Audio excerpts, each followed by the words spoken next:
पहले बताया ना, सुख और दुख दो चीजें हैं। सुख हमें सुलाता है, दुख हमें जगाता है। दुख नहीं होगा जागेगा कैसे? दुख हमें जगाता है, हमारा दोस्त है, दुश्मन नहीं है। हम समझते हैं कि परमात्मा हमसे दुश्मनी कर रहा है, वो कहता नहीं, दुश्मनी नहीं कर रहा हूं, ऐसे तुम जागोगे नहीं। एग्जाम्पल से समझ लीजिएगा, हमें कितने घंटे काम करना चाहिए? 8 घंटे। जनानी कितने कितने घंटे काम करती है?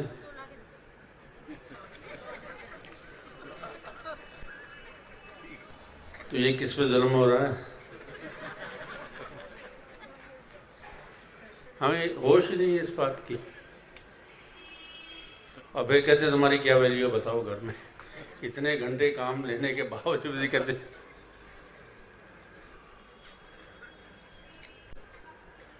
मैं दुख और सुख की बात कर रहा था कि परमात्मा हमें दुख देता है या सुख देता है, उसके पीछे वजह होती है, ऐसे नहीं देता, हमें जगाना चाहता है।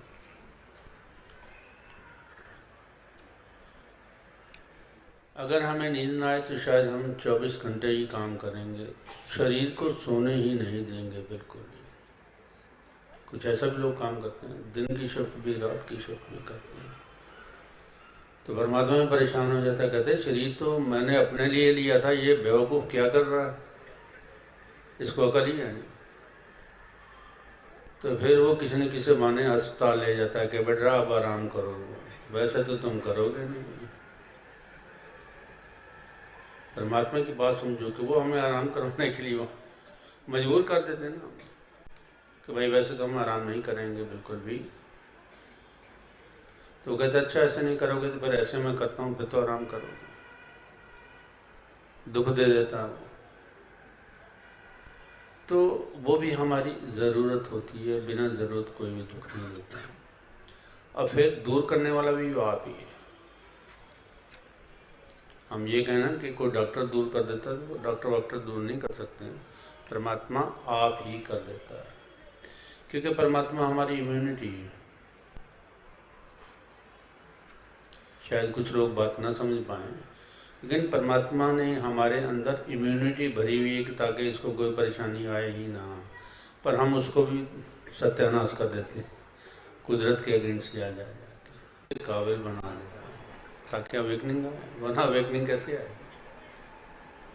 सहने के काबिल बना देता हूँ, so that you should have learning from the episode, वरना हम कुछ भी नहीं सीख पाएंगे। जैसे बुद्धू आए थे वैसे बुद्धू चले जाएंगे। परमात्मा कहेगा अच्छा पढ़ने भेजा था स्कूल में, कुछ नहीं करके आया। के लिए इतना बेताब है मैं जानता हूँ, देना चाहता हूँ।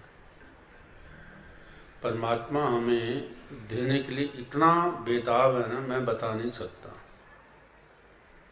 लेकिन ये हमें मांगना ही नहीं आता। वो चीज़ मांगते जो हमारी ज़रूरत की भी नहीं होती, वो भी ऐसा कहते क्या मांगा इसने वो कहते बैठने की कोई ज़रूरत नहीं, नाम जपते चलो काम करते चलो, अपने दिल में ही आराम करते चलो, अपने दिल में ही आराम करते चलो। हमारे पास मंजिल पर नहीं आशना मंजिल से हम,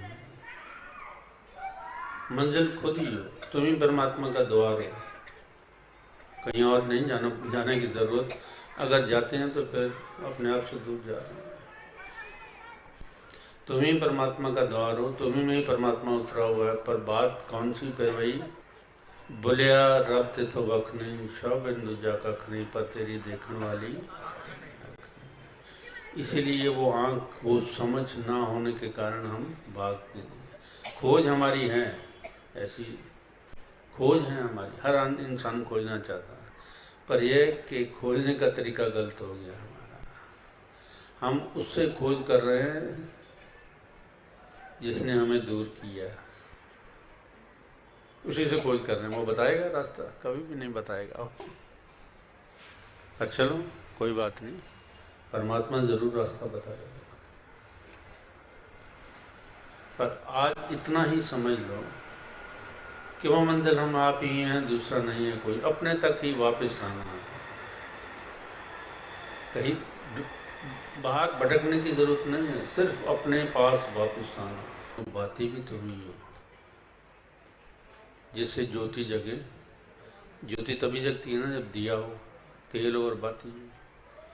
सामान सारा है, पर एक चीज की कमी है कि कोई आग लगाने वाला चाहिए, कोई प्रेम लगाने वाला चाहिए। सब सामान तैयार है, बिल्कुल एकदम से तैयार है, जरा भी कोई इसमें कमी नहीं है, पर एक आग लगाने वाला चाहिए। कौन सी आग? प्रेम की आग।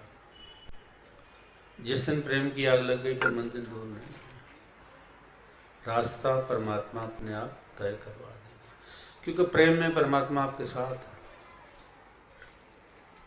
हर कदम पे आपके साथ है, ले जाने को तैयार है।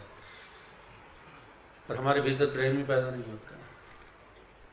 इच्छाएं पैदा हो सकती है, कल्पनाएं पैदा हो सकती है, प्रेम पैदा करना बड़ा मुश्किल है।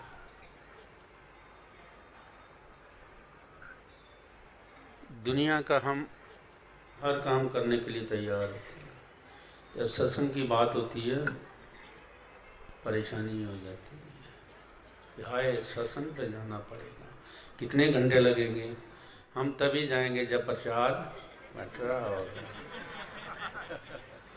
खुशनसीब हो, खुशनसीब हो कि परमात्मा तुम्हें पहले ही लेके आया, नहीं तो आमतौर पर हाँ, मुझे याद है, मैं बात आपको बताता हूँ। फिनिक्स में गया अमेरिका में,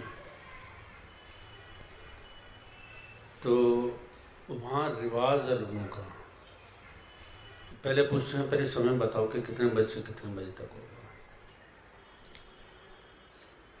अब हम भी फंस गए जाके वहाँ पे, टाइम दिया 7 से 9 बजे तक। 7 बज गए, 7:30 बज गए, 8 बज गए, कोई भी एक बंदा भी नहीं आया। मैंने घर वाले से पूछा भी, कहा भी था तुमने लोगों को? कहते जी वो 8:30 बजे आएंगे। मैंने कहा क्यों? कहते खाना जो खाना है। गुस्सा बहुत आया मुझे, अब क्या कर सकते हैं। मैंने कहा अच्छा कोई बात नहीं। 8:30 बजे आए तो जैसे घर के बाहर लोग खड़े होते हैं ना, क्योंकि अंदर था कोई भी नहीं था, और कहें कि पता नहीं होना भी है या नहीं होना है, शायद खाना भी मिले कि नहीं मिले। तो हमने कहा भाई आ जाओ, कोई बात नहीं, खाना मिलेगा, बना हुआ है, फिक्र मत करो तुम। तो लोग क्यों नहीं आए? मैंने कहा हम बैठे, हम लोग ही तो हैं। चलो, शर्म के मारे बेचारे, एक आया, 2 आया, तो हमने भी 8:30 बजे सत्संग शुरू किया। मैंने कहा तुम बहुत उस्ताद बनते हो, परमात्मा तुमसे भी उस्ताद है। और रात के 11 बज गए, कहते जी लंगर मिलेगा, कोई बात नहीं, फिक्र नहीं। तो कितना धोखा करते हैं हम परमात्मा के साथ, कितनी बेईमानी करते हैं परमात्मा के साथ। हर चीज के लिए हमें समय, फंक्शंस के लिए, पार्टीज के लिए, शराब पीने के लिए, जुआ खेलने के लिए हमारे पास टाइम की कोई कमी नहीं। सत्संग के लिए समय नहीं आएंगे, तभी आएंगे जब लंगर बट रहा होगा, दिखाने के लिए देखो जी मैं आया हूँ ना आपके सत्संग, क्योंकि दूसरे को भी जरूरत पड़ सकती है ना। तो मत किया करो ऐसा। परमात्मा की खुशी कैसे लेके जाओ? कितनी कृपा करता है परमात्मा हम पे, मैं बता नहीं सकता इस बात को, क्योंकि मुझे अनुभव है इस बात का। हमें कुछ देना चाहता है, पर हम फिर सोए हुए लेना ही नहीं चाहते हैं। वैसे शिकायत करेंगे जी हमारे पास कुछ नहीं है, सारी उम्र यही गिला, यही शिकायत रह जाती है। परमात्मा देने चाहता है, पर हमारी झोली जैसे ये करेंगे उल्टी, ये क्या डालेगा वो?